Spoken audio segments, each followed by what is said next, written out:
Hello everybody, this is Priyanka Singh and welcome back to my YouTube channel. Last class में हम लोग Raoult's law के equation पे इंट किए थे which is P S equal to P A plus P B. ठीक है, वहीं से कनेक्ट करते हैं। राउल्स ने दो फर्दर सॉल्यूशन के बारे में बात किया था which is ideal and non ideal solution. तो let's see what is the difference between ideal and non ideal solution. Ideal solution वो सॉल्यूशन होता है जो राउल्स लॉ को ओबे करता है, मतलब ये इक्वेशन ओबे करता है। सेकंड, जिसमें del H and del V is equal to zero, it mean no change in enthalpy and no change in volume. Third point which is very important point is force of attraction is same. इसका मतलब है solute solute, solute solvent और solvent solvent के बीच में जो force of attraction है वो कंप्लीटली सेम होगा। ठीक है, बेसिकली यही आइडियल सॉल्यूशन ही होता है कि ये तीनों के बीच में फोर्स ऑफ अट्रैक्शन सेम होता है। ठीक है, वैसे तो होता नहीं, which is impossible, that is why it is called ideal solution. Just इसका अपोजिट है आपका non ideal solution. Non ideal solution the first point is it do not obey the Raoult's law. इस इक्वेशन को ओबे नहीं करता है, थोड़ा बहुत इसमें फ्लक्चुएशन आता है। Again del H and del V is not equal to zero. ठीक है, del H and del V में भी तुम्हारा फ्लक्चुएशन आता है। And third point is the force of attraction is not same, मतलब solute solute, solute solvent and solvent solvent के बीच में फोर्स ऑफ अट्रैक्शन सेम नहीं है। ठीक है, ये दोनों का ही ग्राफिकल डिस्कशन है, लेकिन उससे पहले हम लोग थोड़ा एंथैल्पी के ऊपर बात कर लेते हैं कि आखिर एंथैल्पी क्या है। ठीक है, तो let's see what do you mean by enthalpy, क्योंकि एंथैल्पी का इस मतलब आगे जाके ये दोनों सॉल्यूशन के ग्राफ्स में डिस्कशन है, तो उससे पहले वहाँ डिस्कस करने से पहले यहाँ पे उसका कुछ बेसिक आइडिया क्लियर कर लेते हैं। डेल एच दो टाइप का होता है, we know endothermic and exothermic. ठीक है, एंडोथर्मिक मीन्स होता है हीट एब्जॉर्ब, ये सबको पता है, with a positive sign. And exothermic होता है आपका heat release with a negative sign. लेकिन बहुत सारे बच्चों को ये प्रॉब्लम होता है कि ये दोनों में किस में बॉन्ड ब्रेकिंग होता है एंड किस में बॉन्ड का फॉर्मेशन होता है। तो ऑब्वियसली अगर हीट एब्जॉर्ब किया जा रहा है, कहीं पे भी किसी चीज़ को आप हीट दे रहे हो तो वो किस लिए दे रहे, सपोज करो अगर हमको कोई चीज़ तोड़ना है तो उसको अपना एनर्जी उस पर्टिकुलर चीज़ में देना पड़ेगा, तभी वो चीज़ टूटेगा। तो एंडोथर्मिक केस में बॉन्ड ब्रेकिंग होता है, और जहाँ तक एक्सोथर्मिक केस में बॉन्ड का फॉर्मेशन होता है। कोई भी चीज़ फॉर्म होता है, कोई भी चीज़ बनता है तो उसमें एनर्जी रिलीज्ड होते हैं। अगर एक बिल्डिंग भी तैयार हो रहा है तो लेबर चार्ज किस लिए दिया जाता है, क्योंकि उनके एनर्जी रिलीज्ड होते हैं उस बिल्डिंग को बनाने के लिए। ठीक है, तो कोई भी चीज़ फॉर्मेशन में आता है तो उसमें एनर्जी रिलीज्ड होता है या हीट रिलीज्ड होता है। ठीक है, तो यहाँ से ये क्लियर है कि एंडोथर्मिक केस में या जब डेल एच पॉजिटिव होता है तो बॉन्ड का ब्रेकिंग होता है, और एक्सोथर्मिक केस में जब डेल एच नेगेटिव होता है तो बॉन्ड का फॉर्मेशन होता है। ठीक है, अब हम लोग आगे बढ़ते हैं ग्राफिकल डिस्कशन में। ग्राफिकल डिस्कशन में राउल्स ने बोला कि partial pressure is directly proportional to mole fraction of a component. ठीक है, ऑब्वियसली डायरेक्टली प्रोपोर्शनल बोलने से ही उसने ये बता दिया कि ये ऑब्वियसली स्ट्रेट लाइन इक्वेशन है, स्ट्रेट लाइन ही ग्राफ बनेगा। लेकिन लेट्स प्रूव कि स्ट्रेट लाइन इक्वेशन में क्या राउल्स का इक्वेशन सेटअप होता है। ठीक है, तो चलो हम लोग राउल्स का इक्वेशन को पहले स्ट्रेट लाइन इक्वेशन से प्रूव कर देते हैं, मैच कर देते हैं, देन हम लोग कंफर्म हो जाएंगे कि हाँ, कि जो ग्राफिकल डिस्कशन होगा, जो ग्राफिकल रिप्रेजेंटेशन होगा वो स्ट्रेट लाइन ही ग्राफ बनेगा। ठीक है, तो एक बार फिर से रिपीट कर लेते हैं राउल्स के इक्वेशन को। We have P S equal to P A plus P B. P A क्या था, partial pressure of A, P naught A X A plus P naught B X B. ठीक है, हम लोग को पता है कि X A plus X B equal to 1, so we can write X A equal to 1 minus X B. ठीक है। तो again P S, so we can write P naught A, X C की जगह पे ये पुट कर देंगे 1 minus X B, and P naught B X B, bracket खोल देते हैं, वी विल हैव, ठीक है। देन एक्स बी को बाहर कर लीजिए, आपको क्या मिल जाएगा, पी नॉट ए minus P naught B. Now चलो मैच कर लेते हैं स्ट्रेट लाइन इक्वेशन से कि मैच हो रहा है कि नहीं हो रहा है। तो यहाँ से आपको ये देखने को मिल गया कि ये बन गया आपका y, पी नॉट ए बन जाएगा आपका इंटरसेप्ट, ये बन गया आपका x, एंड ये जो बन गया आपका स्लोप। सो यहाँ से ये कंफर्म हो गया कि राउल्स का इक्वेशन जो है वो स्ट्रेट लाइन इक्वेशन से मैच होता है, मतलब जो भी ग्राफ्स बनेगा वो स्ट्रेट लाइन ग्राफ ही तैयार होंगे, ठीक है। तो सबसे पहला ग्राफ आता है आइडियल सॉल्यूशन का ग्राफ। सॉल्यूशन के ग्राफ्स को डिस्कस करने से पहले एक बार किसको क्या कहा जा रहा है वो डिस्कस कर लेते हैं। ग्राफ में पी नॉट ए means pure form vapour pressure होगा ए कंपोनेंट का, पी नॉट बी मतलब pure form vapor pressure of B component, Xa is the mole fraction of A component, and Xb is the mole fraction of B component, ठीक है। And PS या PT दोनों का मतलब है कि आपका total pressure of a solution,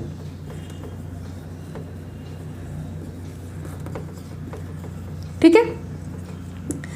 तो इसको एक बार पॉज कर लो और इसको नोट डाउन कर लो कि किसको ग्राफ में किस किस वर्ड को क्या क्या कहा गया है, ठीक है।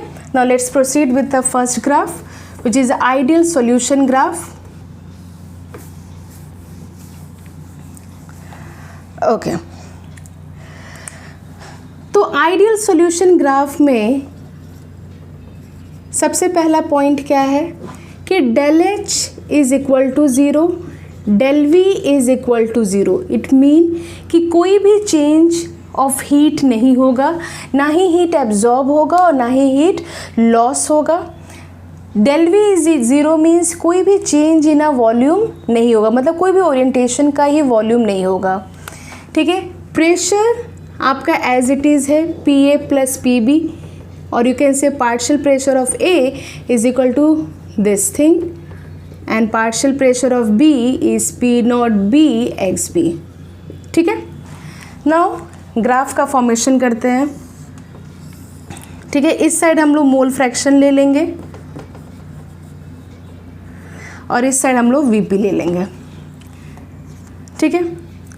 ओके, यहाँ पे लिख रहे हैं x equal to 1, XB equal to 0। इसका मतलब है कि सपोज करो ये जार है, इस जार में सिर्फ और सिर्फ A कंपोनेंट है या A लिक्विड है।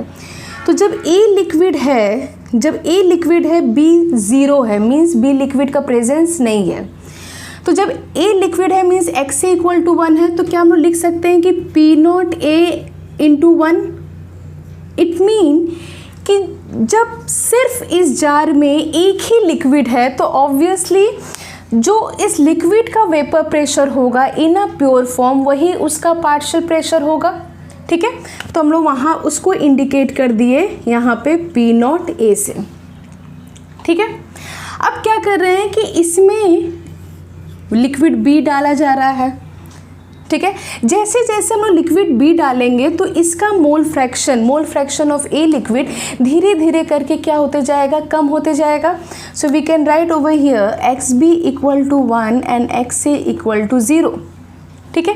तो जैसे जैसे हम लोग B लिक्विड को डालते जाएंगे तो A लिक्विड का मोल फ्रैक्शन धीरे धीरे कम हो जाएगा और साइमल्टेनियसली B लिक्विड का मोल फ्रैक्शन बढ़ते बढ़ते उसका वेपर प्रेशर भी बढ़ जाएगा। तो अगर ग्राफ यहाँ से प्लॉट कर दे तो हम लोग को यहाँ पे क्या मिल जाएगा, P नॉट B, क्यों? क्योंकि अब क्या है कि मोल fraction of B is 1 and mole fraction of A is 0। अच्छा, A 0 का मतलब ये नहीं है कि यहाँ पे A कम्प्लीटली ख़त्म हो चुका है। डोमिनेंसी B लिक्विड का डोमिनेंसी ज़्यादा हो जाता है, इसीलिए हम लोग A को 0 या नेग्लिजिबल मान लेते हैं, जिसके कारण क्या होता है, तो यहाँ पर हम लोग लिख सकते हैं कि P0B.1 एकदम पहले की तरह। अगर B लिक्विड का कॉन्सेंट्रेशन ज़्यादा हो चुका है तो ऑब्वियसली जो उसका प्योर फॉर्म का जो प्रेशर होगा वही उसका पार्शियल प्रेशर बनेगा, तो वी कैन राइट P0B। और जब इसी दोनों डॉट को आप जोड़ दोगे, ठीक है, ये स्ट्रेट लाइन होता है, इसी दोनों डॉट को आप जोड़ दोगे तो आपको क्या मिल जाएगा, partial pressure of a solution. ठीक है, तो ये आपका ग्राफिकल रिप्रेजेंटेशन था फॉर द आइडियल सॉल्यूशन। अब हम लोग बात करते हैं कि डेल एच और डेल वी कैसे ज़ीरो हो गया। आइडियल सॉल्यूशन में मॉलिक्यूलर फोर्स ऑफ अट्रैक्शन जो होते हैं, इंटरमॉलिक्यूलर फोर्स ऑफ अट्रैक्शन जो होते हैं वो कम्प्लीटली सेम होते हैं। तो सपोज करो अगर इसको हम लोग को लॉक करना है, ठीक है, तो बहुत ईजली लॉक हो जा रहा है, हम लोग को ज़्यादा एक्सेस एनर्जी पुट नहीं करना पड़ा, ठीक है। और जब इसी बॉन्ड को वापस से तोड़ना है तो उतना ज़्यादा फिर से एनर्जी नहीं पुट करना पड़ा। व्हाई?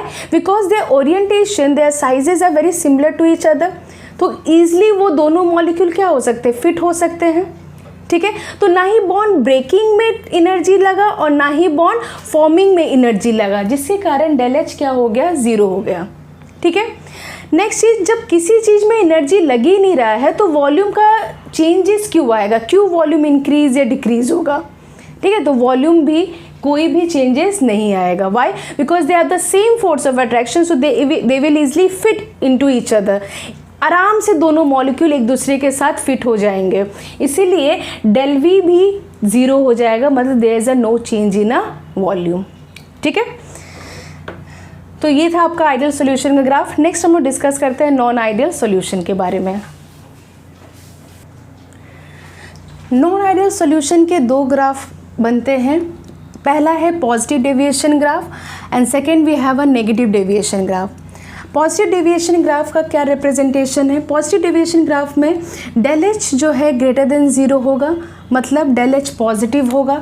तो अगर डेल एच पॉजिटिव हो गया तो आपको ये दिमाग में क्लिक हो जाना चाहिए कि हो ना हो यहाँ पे बॉन्ड का ब्रेकिंग होगा, ठीक है। B B means bond breaking होगा। नेक्स्ट है del V is greater than zero, means volume में इंक्रीमेंट देखा जाएगा। पार्शियल प्रेशर जो है कम्प्लीटली ज़्यादा हो जाएगा, that is why it is called positive deviation. मतलब वेपर प्रेशर जो है इसमें, इस सॉल्यूशन में, पॉजिटिव डेविएशन में जो भी सॉल्यूशन इन्वॉल्व होते हैं उनके वेपर प्रेशर बहुत ज़्यादा होते हैं, ठीक है। और अगर दोनों का वेपर प्रेशर ज़्यादा तो ऑब्वियसली सॉल्यूशन का टोटल प्रेशर भी ज़्यादा हो जाएगा। वही ठीक अपोजिट यहाँ पे नेगेटिव डेविएशन है। नेगेटिव डेविएशन में del H is less than zero, जिसका मतलब है कि डेल एच आपका नेगेटिव आ जाएगा। और अगर डेल एच नेगेटिव है तो हो ना हो उस सॉल्यूशन में बॉन्ड का फॉर्मेशन हो रहा होगा, ठीक है। बॉन्ड का फॉर्मेशन है तो ऑब्वियसली हर मॉलिक्यूल्स एक दूसरे के साथ कॉन्ट्रैक्ट होंगे, जिसके कारण वॉल्यूम भी डिक्रीज कर जाएगा, ठीक है। और नेगेटिव डेविएशन वर्ड से ही मतलब पता चल रहा है कि वेपर प्रेशर का कम होना। तो vapour pressure, partial pressure of A and partial pressure of B, ये दोनों क्या हो जाएगा, कम हो जाएगा, and then total vapour pressure भी कम्प्लीटली उस सॉल्यूशन का कम हो जाएगा, ठीक है। तो हम लोग एक एक करके पहले पॉजिटिव डेविएशन पढ़ेंगे एंड देन उसके बाद नेगेटिव डेविएशन पढ़ेंगे। पॉज करके वीडियो एक बार इसका आप लोग इसको नोट डाउन कर लो, क्योंकि बहुत इंपॉर्टेंट है एक ही जगह पे दोनों का रिप्रेजेंटेशन, ठीक है। Now let's start with the positive deviation graph. Positive deviation में हम लोग एक सॉल्यूशन का एग्जांपल लेते हैं। For example we have taken water plus alcohol, ठीक है, इथाइल अल्कोहल। तो क्या है कि जब सिर्फ और सिर्फ ग्लास में, एक जार में सिर्फ इथाइल अल्कोहल प्रेजेंट है, तो हर इथाइल अल्कोहल अपने एक दूसरे मॉलिक्यूल के साथ हाइड्रोजन बॉन्ड का फॉर्मेशन किया है, ठीक है। नेक्स्ट, जब इस जार में हम लोग, जिसमें सिर्फ और सिर्फ पहले इथाइल अल्कोहल था, अब हम लोग क्या डाल रहे हैं, इसमें वाटर डाल रहे हैं, ठीक है। जब वाटर यहाँ पे इस इथाइल अल्कोहल सॉल्यूशन में गया तो क्या देखा गया कि वाटर अपने आप को ये दोनों के बीच में एडजस्ट करने का कोशिश कर रहा है, ठीक है, मतलब ऑब्वियसली ये बॉन्ड को ब्रेक करने का कोशिश कर रहा है कि ये बॉन्ड कैसे भी करके ब्रेक हो जाए ताकि वाटर इसके अंदर फिट हो सके। ठीक है, तो यहाँ पे क्या क्लिक हुआ कि वाटर जो है, जो मॉलिक्यूलर जो हाइड्रोजन बॉन्ड था उसको तोड़ा, बॉन्ड ब्रेक किया और अपने आप को एडजस्ट करने का कोशिश किया। सो जहाँ बॉन्ड ब्रेक हुआ इट मीन्स हीट का एब्जॉर्प्शन हुआ है, और हीट का एब्जॉर्प्शन है तो मतलब del H is greater than 0। ठीक है, ये पहला पॉइंट क्लियर हुआ। नेक्स्ट पॉइंट है del V is greater than 0, volume increase होगा। ऑब्वियसली पहले जब सिर्फ अल्कोहल था तो अल्कोहल के हाइड्रोजन बॉन्ड के वजह से सारे अल्कोहल एक प्रॉपर वॉल्यूम में एडजस्ट थे, लेकिन जब वाटर उसमें पुट किया गया तो ऑब्वियसली क्या हुआ कि वाटर मॉलिक्यूल दोनों के बॉन्ड को तोड़ के अपने आप को बीच में इंसर्ट किया है, जिसके कारण उसका वॉल्यूम जो है इंक्रीमेंट हो चुका है या इंक्रीज हो चुका है। तो मतलब अगर पहले आपका इतना वॉल्यूम था अल्कोहल में, लेकिन आफ्टर पुटिंग वाटर क्या हो गया, उसका वॉल्यूम इंक्रीज हो गया, and that is why del V is greater than 0। Now ये भी पॉइंट क्लियर हो गया। नेक्स्ट पॉइंट है आपका पार्शियल प्रेशर कैसे बढ़ा। पहले जितने भी अल्कोहल मॉलिक्यूल्स थे वो लोग सब टाइटली बाउंडेड थे, ठीक है, तो ईजिली एवोपरेट करना उतना आसान नहीं था। लेकिन जब वाटर मॉलिक्यूल पुट किया गया तो वाटर मॉलिक्यूल हर एक बॉन्ड को थोड़ा थोड़ा वीक कर दिया, जिसके कारण मॉलिक्यूल्स जो थे अल्कोहल के वो थोड़े वीक हो गए। Now they are free.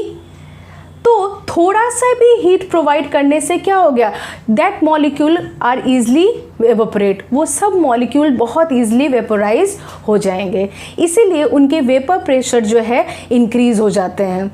ठीक है, तो partial pressure of A and partial pressure of B which means partial pressure of water and partial pressure of alcohol दोनों जो है इंक्रीज हो जाएगा। क्यों? क्योंकि उस सॉल्यूशन में जो बॉन्ड है बिटवीन मॉलिक्यूल्स वो कम्प्लीटली वीक हो चुके हैं।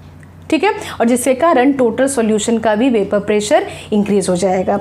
और इसी को अगर हम लोग ग्राफिकल वे में रिप्रेजेंट कर दे तो क्या आ जाएगा, let's see. Same he graph है, कोई डिफरेंट ग्राफ नहीं है।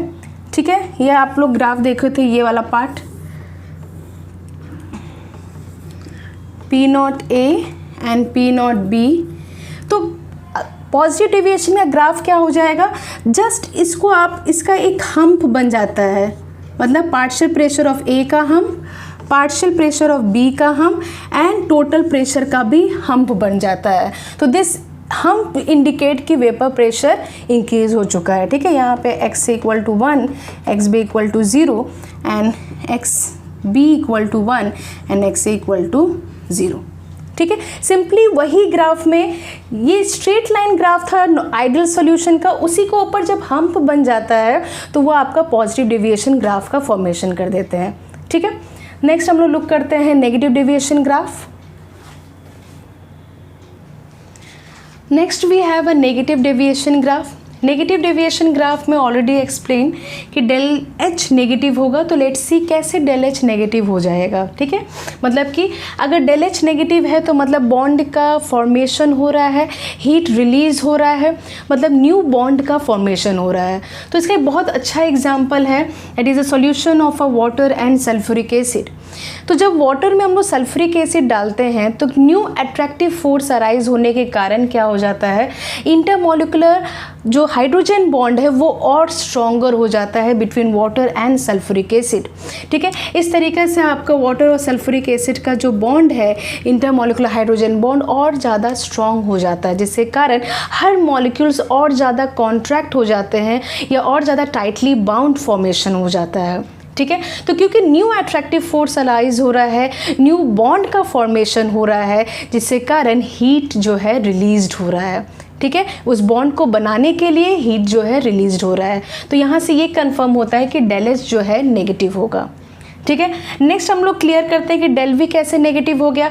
ऑब्वियसली अगर molecules, new molecules bond formation कर रहे हैं तो हर मॉलिक्यूल्स कॉन्ट्रैक्ट होंगे और पास आ जाएंगे एक दूसरे के, जिससे कारण जो वॉल्यूम कवरेज था पहले जब सिर्फ वाटर था, अब उसका वॉल्यूम कवरेज और कम हो चुका है। ठीक है, तो जिसके कारण डेल वी भी डिक्रीज हो जाएगा, मतलब वॉल्यूम जो है वो भी कम हो जाएगा। नेक्स्ट आता है पार्शियल प्रेशर। पहले जब सल्फ्यूरिक एसिड इस सॉल्यूशन में नहीं डाला हुआ था तो हर एक वाटर मॉलिक्यूल्स फ्री थे जो कुछ अमाउंट ऑफ हीट पाते ही वेपोराइज होने के लिए रेडी थे। लेकिन जब सल्फ्यूरिक एसिड डाल दिया गया, जब इसमें न्यू अट्रैक्टिव फोर्स अराइज हो चुके हैं, तो क्या हो गया, मॉलिक्यूलर बॉन्ड भी और ज़्यादा बन गया, हाइड्रोजन बॉन्ड और ज़्यादा बन गया। मतलब जो बॉन्ड पहले थोड़े वीक थे अब वो और ज़्यादा स्ट्रांग हो चुके हैं। तो उनके स्किपिंग टेंडेंसी, मतलब उस मॉलिक्यूल्स का स्किप होने का टेंडेंसी क्या हो गया, धीरे धीरे कम हो गया, और जिसके कारण इनका वेपर प्रेशर जो है वो भी डिक्रीज हो गया as expected from a ideal solution. ठीक है, तो partial pressure of water as well as partial pressure of sulphuric acid, दोनों का पार्शियल प्रेशर कम हो जाएगा, और जिसके कारण टोटल प्रेशर में भी आपको चेंजेस दिख जाएगा, ये टोटल प्रेशर भी डिक्रीज हो जाएगा। ठीक है, इसी चीज़ को हम लोग ग्राफिकल में रिप्रेजेंट कर लेते हैं कि ग्राफ में कैसे नेगेटिव डेविएशन एक्सप्लेन होगा। सेम ग्राफ है अगेन विद दिस, ठीक है, P naught A and P naught B, X A equal to 1, X B equal to 0, X A 0, X B equal to 1। कैसे रिप्रेजेंट होगा आपका negative deviation का? Simply जहाँ पे पॉजिटिव डेविएशन का हम्प ऊपर हो रहा था, नेगेटिव डेविएशन में हम्प नीचे हो जाएगा दोनों के केस में। मतलब पार्शियल प्रेशर ऑफ ए का भी हम्प नीचे होगा, पार्शियल प्रेशर ऑफ बी का भी हम्प नीचे होगा, एंड टोटल प्रेशर का भी हम्प नीचे हो जाएगा, विच इंडिकेट कि total complete vapour pressure decrease हो गया है। मतलब हर एक मॉलिक्यूल का स्केपिंग टेंडेंसी कम हो चुका है। ठीक है, तो ये कुछ था ग्राफ। नेक्स्ट में स्लाइड में सबके तीनों के मतलब ideal solution, positive, negative deviation का एग्जाम्पल लिख दे रही हूँ। आप लोग प्लीज़ उस वीडियो को थोड़ा देर पॉज करके उसको नोट डाउन कर लो। ठीक है, okay, so here are the some example of the solution. कौन कौन सा सॉल्यूशन आइडियल बिहेव करेगा, कौन कौन सा पॉजिटिव डेविएशन बिहेव करेगा और कौन कौन सा नेगेटिव डेविएशन बिहेव करेगा। तो एक बार देख लेते हैं। Benzene toluene, CCl4 SiCl4, N-hexane N-heptane, C2H5Br C2H5Cl, PHCl and PHBr means chlorobenzene and bromobenzene. Positive deviation ethanol plus water, ethanol plus acetone, methanol plus water, CCl4 plus chloroform, CCl4 plus methanol, CCl4 plus toluene.